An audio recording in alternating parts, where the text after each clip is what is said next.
नमो तस्स भगवतो अरहतो सम्मा सम्बुद्धस्स। उहाँ भगवान अरहत सम्यक सम्बुद्धलाई सादर नमस्कार।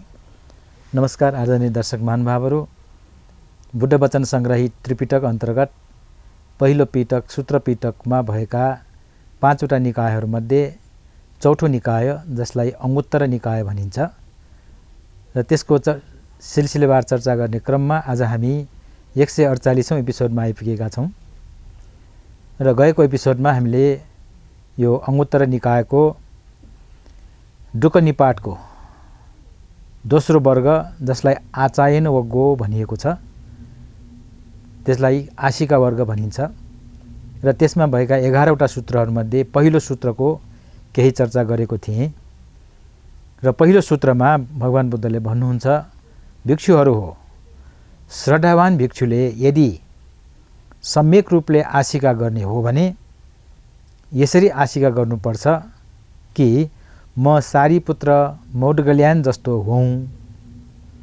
किनकि भिक्षुहरू हो, सारीपुत्र र मौदगल्यायनहरू नै मेरा श्रावक भिक्षुहरूका लागि मापदण्ड हुन्। यसरी भिक्षुहरूका लागि आदर्श व्यक्तित्व एउटा उदाहरणीय व्यक्तित्वको रूपमा उहाँले सारीपुत्र महामौदगल्यायनलाई लिनुभएको कुरालाई अलिकति हामीले चर्चा गरिसक्यौँ।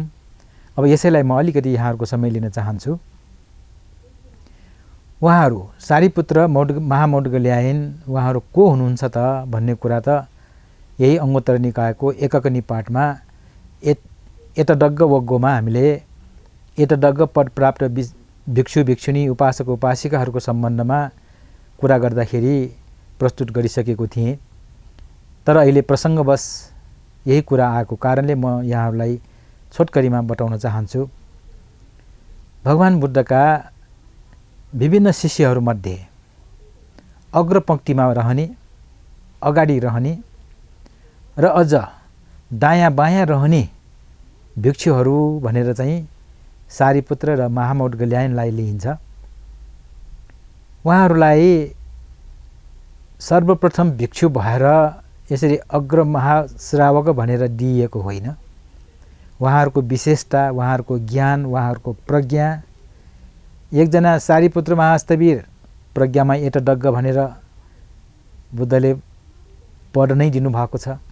त्यसै गरेर महामौदगल्यायन भिक्षुलाई रिद्धिवानमा अग्र भनेर एतडग्ग पद दिनुभएको छ र यसरी प्रज्ञावान एकजना, रिद्धिवान एकजना, दुईजनालाई दायाँ बायाँ राखेर भगवान बुद्ध चाडिकामा जानुहुन्छ भन्ने कुरालाई चाहिँ हामीले त्रिपिटक साहित्यमा अध्ययन गर्न पाउँछौँ र यसरी उहाँहरूलाई अग्रश्रावकको रूपमा लिइन्छ। तर उहाँहरू सबभन्दा पहिले भिक्षु बन्नुभएका त होइनन्। सबभन्दा पहिले भिक्षु बन्नुभएका त पञ्चभद्रवर्गीय कोण्डन्य लगायत 5 जना भिक्षुहरू हुन्। तर उहाँ सारीपुत्र मौदगल्यायनलाई किन यसरी मापदण्डको रूपमा, आदर्शको रूपमा लियो त भन्ने कुरामा हामीले विचार गर्नु जरुरी जस्तो लाग्छ। पहिलो कुरा त उहाँहरूले एतडग्ग पद प्राप्त गर्नुभएको छ। प्रज्ञामा एतडग्ग सारीपुत्र महास्तवीर। बुद्धले यतिसम्म भन्नुभएको छ, यो मेरो सारीपुत्र जुन अग्रश्रावक छन्, मैले जसरी धर्मचक्र प्रवर्तन गरेको थिएँ त्यसरी नै अनुप्रवर्तक, धर्मलाई फेरि अनुप्रवर्तन गर्नु पर्यो भने सारीपुत्रले मात्रै सक्छ, अरूले सक्दैन। त्यसकारण सारीपुत्र महास्तवीरको प्रज्ञा कति उच्च स्तरको छ भन्ने कुरा त्यो कथनले पनि हामीले अन्दाज गर्न सक्छौँ। र यसरी यो धर्मचक्रलाई अनुप्रवर्तन गर्न सक्ने क्षमता भएको कारणले मात्रै उहाँलाई सायद आदर्शको रूपमा, मापदण्डको रूपमा लिएको नहुन सक्छ। सारीपुत्र भिक्षुमा धेरै प्रकारका गुणहरू पाइन्छ। सहन शक्तिमा पनि उहाँको त्यत्तिकै क्षमता छ। सहनशीलमा चाहिँ नाम कहलिएको हुनुहुन्छ। प्रज्ञामा त एतडग्ग भइहाल्यो, त्यसै गरेर भिक्षुहरूलाई बुद्धले जस्तै सम्झाउन, बुद्धको शिक्षालाई सम्झाउनको लागि उहाँ त्यतिकै सक्षम हुनुहुन्छ। र त्यसको साथसाथै बुद्धले जुन अभिधर्मको कुराहरू बताउनु भयो, त्यो अभिधर्मको कुरा सारीपुत्रलाई संक्षेप रूपमा बताउनुहुन्थ्यो र त्यही संक्षेपलाई उहाँले विस्तृत रूपमा आफ्ना 500 शिष्यहरूलाई चाहिँ बताउनुहुन्थ्यो सारीपुत्रले। र यसरी बुद्धको बडो गहन शिक्षा, बडो गम्भीर शिक्षा र बडो विशिष्ट शिक्षा जुन अभिधर्म हो, त्यसलाई राम्रोसँग व्याख्या गर्न सक्ने हिसाबले पनि सारीपुत्र महास्थवीरलाई उहाँले चाहिँ उच्च सम्मान दिनुभएको हामी पाउँछौँ। यसै गरी महामौदगल्यायन भिक्षु, उहाँहरू 2 जना साथी नै थिए, बडो मिल्ने साथी र धर्मको खोजीमा हिँड्दा हिँड्दा अरू गुरुहरूको सम्पर्कमा आएका थिए र पछि सौभाग्यवश पञ्चभद्र वर्गीय मध्ये अन्तिम अश्वजी भिक्षुसँग भेट भएर सारीपुत्रले चाहिँ भगवान बुद्धसँग सोधेर होइन, यो अश्वजी भिक्षुबाट बुद्धको वचन सुनेर उनले चाहिँ श्रोतापन्न भएको थियो। र पछि त्यही कुरा साथीलाई पनि बताउँदाखेरि दुवैजना त्यो गुरुलाई छोडेर भगवान बुद्ध कहाँ गएका थिए र गएर प्रवजित भएर भिक्षु भएर बुद्धले सिकाउनुभएका सबै कुराहरू जानिसकेपछि त्यो क्षमता हासिल गर्नुभएको कारणले उहाँहरूलाई एतडग्ग पद दिनुभएको पाइन्छ। र यो महामौदगल्यायन पनि रिडिवानमा एतडग्ग पद प्राप्त गर्न सफल हुनुभएको थियो र उहाँको पनि धेरै विशेषताहरू छन् र यी विशेषताहरूले परिपूर्ण भएको कारणले भगवान बुद्धले भिक्षुहरूलाई, ती 2 जना भिक्षुहरू अग्रश्रावकहरूको चाहिँ आदर्श लिनु पर्छ, उहाँहरू जस्तो हुनुपर्छ भनेर, सिक्नुपर्छ भनेर चाहिँ उहाँले भन्नुभएको पाइन्छ।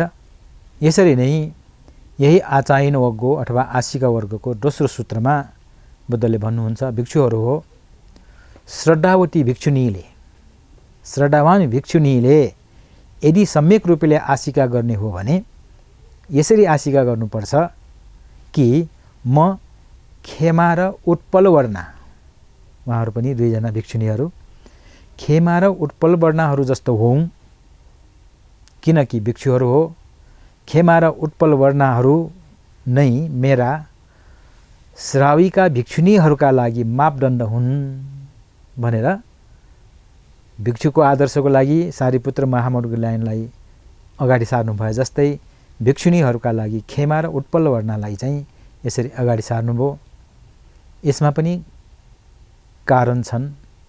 उहाँहरू पनि खेमा प्रज्ञावानमा एतडग्ग पद प्राप्त गर्न सफल हुनुभएको थियो र उत्पल वर्ण चाहिँ रिद्धिवानमा एतडग्ग पद प्राप्त गर्न सफल हुनुभएको थियो र यसरी एतडग्ग पद प्राप्त गर्न सफल भएर मात्रै उहाँहरूलाई चाहिँ आदर्शको रूपमा, मापदण्डको रूपमा लिनुभएको जस्तो लाग्दैन। उहाँहरूको क्षमता, उहाँहरूको ज्ञान, उहाँहरूको व्यवहार, आफ्ना भिक्षुनीहरूसँग उहाँहरूको चाहिँ सम्बन्ध आदि इत्यादिको कारणले बुद्धले चाहिँ उहाँहरूलाई चाहिँ आदर्शको रूपमा, मापदण्डको रूपमा चाहिँ लिएर अरू भिक्षुनीहरूलाई चाहिँ प्रोत्साहन, प्रेरित गर्नुभएको हामी पाउँछौँ। उहाँ खेमा भिक्षुनी पहिले माने भिक्षुनी हुनुभन्दा अगाडि उहाँ त कोशल राजा प्रसेनजितको अग्रमहिषी थियो। एकदम रूपवान, रूपमा असाध्यै घमण्ड भएका महारानी थिए र उनले के सुनेको थियो भन्दाखेरि भगवान बुद्धले यो प्रत्येक प्राणीहरूको, प्रत्येक मानिसहरूको रूप चाहिँ अनित्य भएर जान्छ, नासिएर जान्छ, चाउरिएर जान्छ, कुरूप भएर जान्छ भन्ने कुराहरू बताउनुहुन्छ भन्ने कुरा कहाँबाट चाहिँ त्यो खेमाले सुनेको रहेछ। त्यसकारण आफ्नो रूप प्रति घमण्ड भएको, रूपमा गर्व मान्ने मानिसलाई कसैले त्यो रूपमा चाहिँ कुनै प्रकारको खोट देखाउला भनेर उसलाई चाहिँ बडो पीर थियो। त्यसकारण बुद्ध कहाँ जान मानेको थिएन। र त्यो ऊ बुद्ध कहाँ नजान्दाखेरि राजा प्रसेनजितलाई बडो चिन्ता थियो। ऊ चाहिँ बुद्धको परम भक्त, तर महारानीलाई चाहिँ लान सकेको थिएन। र उसलाई त्यो महारानीलाई चाहिँ त्यहाँ बुद्ध कहाँ पठाउने अनेक प्रयास गरे, सफल भएन।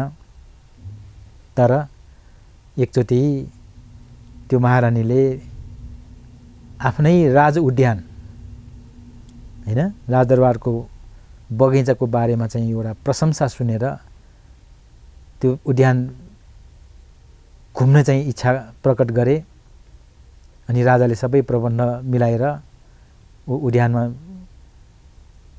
घुम्न गए र संयोगवश त्यही उद्यानमा भगवान बुद्ध पनि रहनु भएको थियो। र बुद्धले त्यो खेमा महारानीलाई धर्मको कुरा बुझाउनको लागि आफूले रिद्धिले एउटा त्यो खेमा महारानी भन्दा राम्री परम सुन्दरी एकजना स्त्रीलाई चाहिँ त्यहाँ निर्माण गरेर बुद्धलाई पङ्खा हम्काइरहेको दृश्य चाहिँ रानीले देख्ने गरिकन राखेको रहेछ। अनि रानी घुम्दै घुम्दै जाँदाखेरि भगवान बुद्ध बस्नुभएको कुटीको बाहिरबाट भित्र राम्री केटी देखे। बुद्धलाई उसले देखेको थिएन, बुद्धलाई चाहिँ चासो पनि राखेको थिएन। बुद्धलाई पङ्खा हम्किरहने केटी राम्री असाध्यै आफूभन्दा कति राम्री उसलाई भान भएको।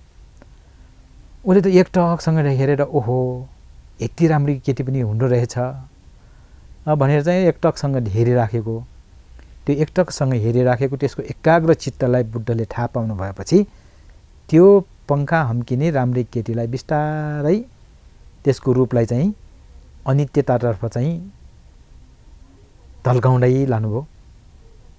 बिस्तारै त्यो केटीको रूप परिवर्तन हुँदै छाला चाउरियो, केश फुल्यो, हुँदा हुँदा दाँत झर्यो र पङ्खा हम्काइरहेको त्यो स्थितिमा ऊ बस्नै नसक्ने भएर बिस्तारै ऊ त जमिनमै ढल्यो मात्रै होइन, त्यही मृत्यु भएको पनि बुद्धले देखाउनु भयो। त्यो मृत्यु भएको देखेपछि छसङ्ग भयो त्यो महारानी खेमा र छसङ्ग भएर ओहो शरीर त साँच्चै अनित्य पो रहेछ, कुनै पनि बेला यो मृत्युले चाहिँ यो शरीरलाई गाँच्न सक्छ भन्ने संवेग उत्पन्न गरेपछि बुद्धले त्यति नै बेला उसको मनस्थितिलाई जानेर त्यही प्रकारको चाहिँ उपदेश दिनु हुँदाखेरि त्यो खेमा महारानीले त्यो ज्ञानलाई चाहिँ अनुभूति गरेर लिए। र अनुभूति मात्रै गरेर लिएको होइन, उसले यो संसारको अनित्यतालाई चाहिँ राम्रैसँग महसुस गरे। र त्यसपछि भिक्षुनी बन्न चाहिँ उसले चाहिँ बुद्धसँग प्रार्थना गरे र बुद्धले चाहिँ अहिले हतार नगर्नु, भिक्षुनी हुनलाई हतार नगर्नु भन्ने बुद्धको वचन सुनेर यो साँच्चै हो भनेर उसले चाहिँ फेरि राजदरबार फर्केर राजासँग अनुमति लिएर ऊ भिक्षुनी बन्न आएको थियो।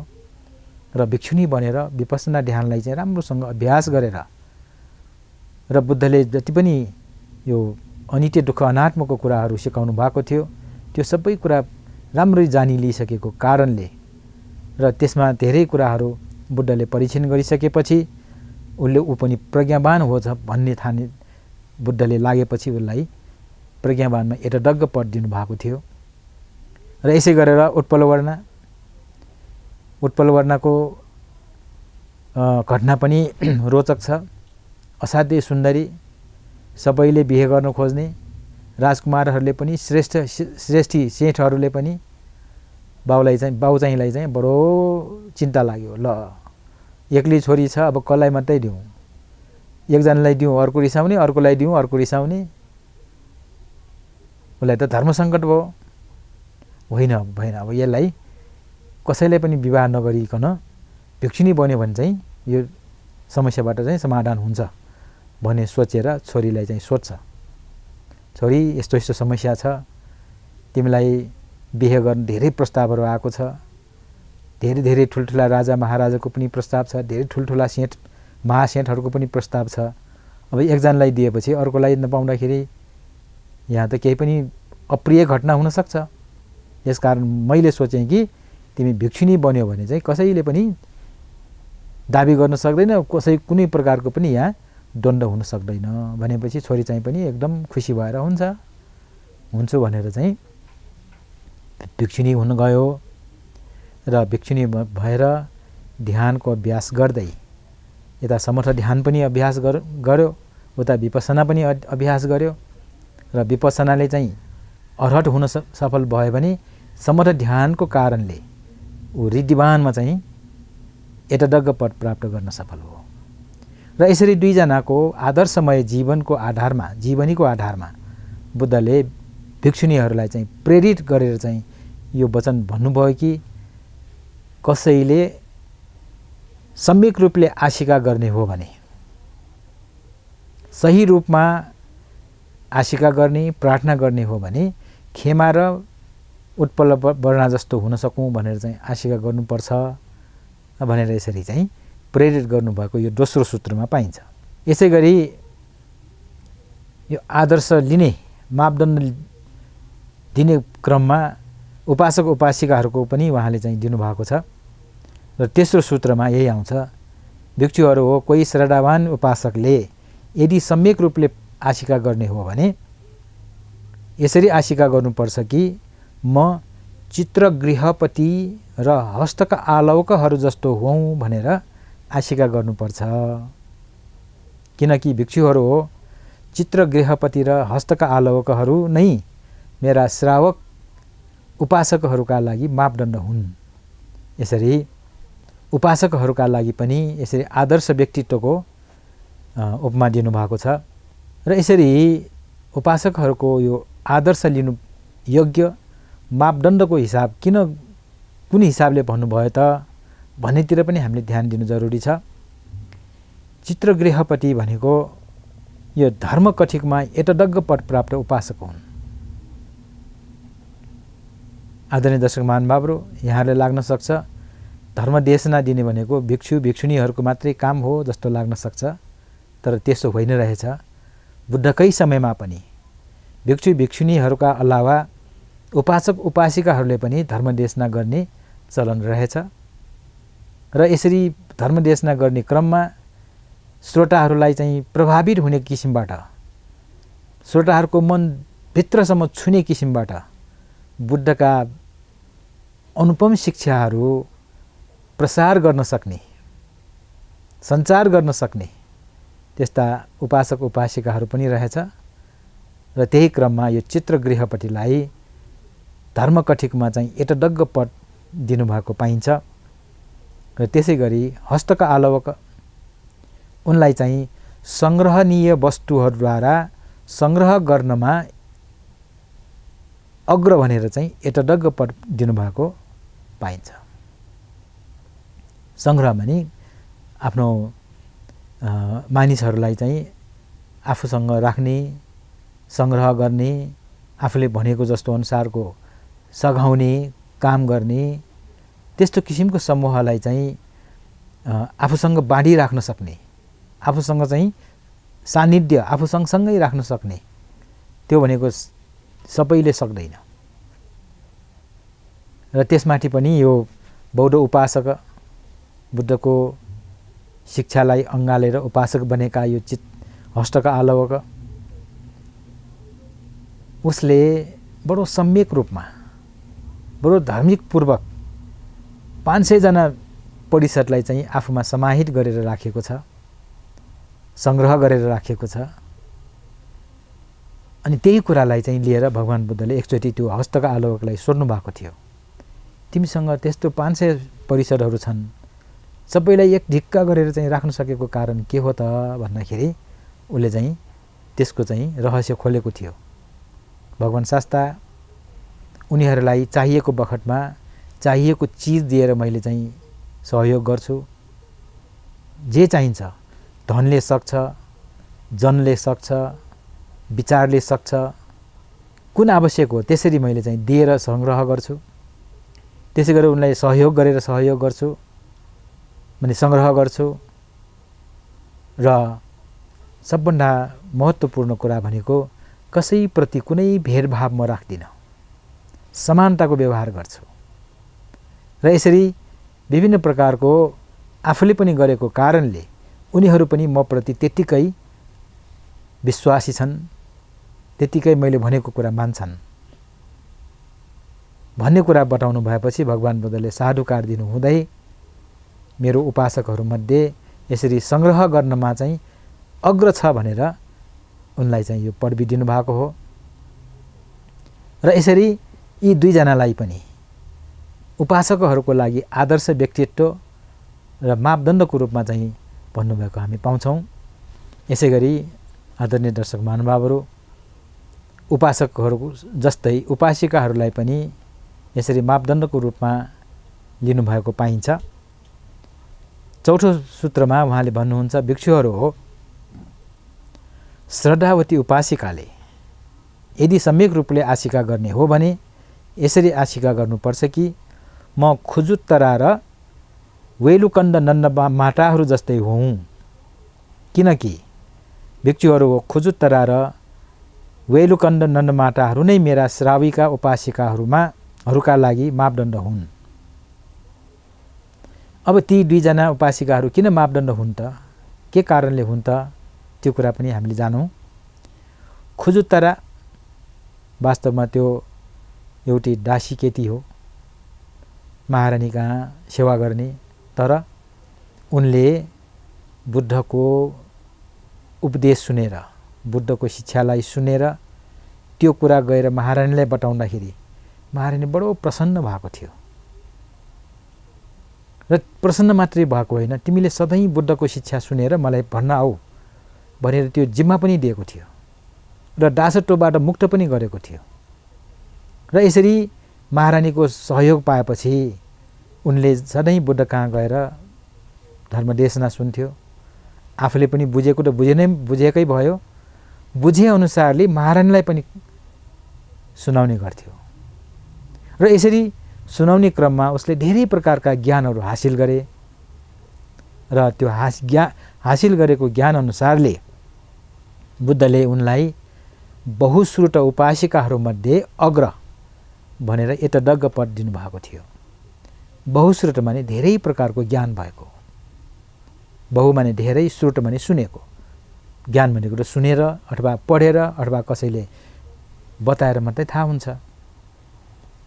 यसरी धेरै प्रकारको ज्ञान आर्जन गर्नमा सफल भएको कारणले बहुश्रुत उपासिकाहरूमध्ये अग्र भनेर एतडग्ग पद दिनुभएको छ भने अर्को वेलुकण्ड नन्द माटालाई ध्यानी उपासिकाहरूमध्ये अग्र भनेर पद दिनुभएको छ।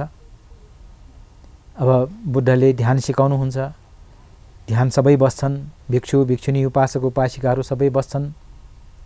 र त्यसमध्ये पनि धेरै समय ध्यानकै लागि छुट्याउने, हर बखत ध्यानमा चाहिँ तल्लीन हुने, ध्यानलाई जसरी सिकाएको त्यसरी सिक्ने र जसरी सिक्नुपर्ने, जसरी त्यो ध्यानबाट लाभ लिनुपर्ने हो त्यसरी लाभ लिनमा चाहिँ अग्र भएको कारणले यी वेलुकण्ड नन्द माटालाई ध्यानी उपासिकाहरूमध्ये अग्र भनेर एतडग्ग पद दिनुभएको छ। यसरी एतडग्ग पद प्राप्त यी दुईजना उपासिकाहरूलाई उहाँले आदर्शको रूपमा, मापदण्डको रूपमा चाहिँ अगाडि सारेर अरू उपासिकाहरूलाई पनि प्रेरित गर्नको लागि यो कुरा भन्नुभएको हामी पाउँछौँ। आदरणीय दर्शक महानुभावहरू, यसै गरेर पाँचौं सूत्रमा अब यो आदर्श लिन योग्य र मापदण्डका कुराहरू छोडेर उहाँले चाहिँ यहाँ दुईटा धर्मले युक्त भएका कुराहरूको बारेमा चर्चा गर्नुभएको छ। र यो एपिसोडको समय सकिएको सङ्केत पाएको कारणले आजलाई म यो एपिसोडबाट बिदा हुन चाहन्छु। अरू सूत्रहरूको बारेमा चर्चा लिएर म अर्को एपिसोडमा उपस्थित हुनेछु। त्यतिन्जेलका लागि म बिदा हुन चाहन्छु। धैर्यपूर्वक सुनिदिनु भएकोमा यहाँहरूलाई धेरै धेरै धन्यवाद छ। भवतु सर्वमङ्गलम्।